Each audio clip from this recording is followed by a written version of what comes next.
یہ سنیے مسلمانوں، پہلے یہ ویڈیو دیکھیں پھر بات کرتے ہیں۔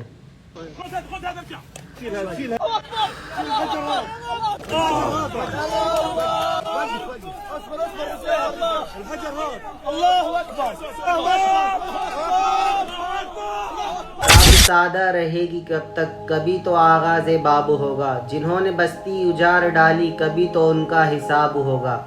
آج مسلمان کا اکاؤنٹ بین ہونے کے ڈر سے مظلوم فلسطینیوں کے لیے آواز نہیں بلند کر رہے۔ اور مسلمان سنو، ہمارے آقا نے ارشاد فرمایا کہ مسلمان ایک جسم کے مانند ہے، جسم کے کسی بھی حصے میں درد ہوتا ہے وہ درد پورے جسم کو محسوس ہوتا ہے۔ کیا تمہیں مظلوم فلسطینیوں کا دکھ درد محسوس نہیں ہو رہا؟ ہاں، تم کہو گے کہ ہم کچھ نہیں کر سکتے، حکومت ہمیں اجازت نہیں دے رہی، ہم تو جہاد کے لیے تیار ہیں۔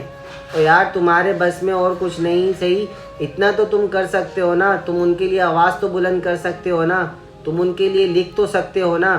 اگر یہ بھی نہیں کر سکتے تو جو لکھ رہے ہیں، وہ جو بول رہے ہیں، ان کا ساتھ تو دے سکتے ہو نا، انہیں اپنی دعاؤں میں تو یاد کر سکتے ہو نا۔ آج مسلمان خاموش تماشائی بنے دیکھ رہے ہیں، آج فلسطینیوں کو کس طرح ظلم و ستم کا نشانہ بنایا جا رہا ہے۔ یاد رکھو کہ ہم نے قبر میں حضور کو منہ دکھانا ہے۔ اگر حضور نے ہم سے پوچھ لیا کہ وہ میری امت پر ظلم و ستم کیا جا رہا تھا، تم نے کیا کیا، تو ہم کیا جواب دیں گے؟ میں تو اتنا کہوں گا کہ حضور ہمارے بس میں جو تھا آواز بلند کرنا، ہم نے آواز بلند کی ہے، آپ ہی کرم کر دیں۔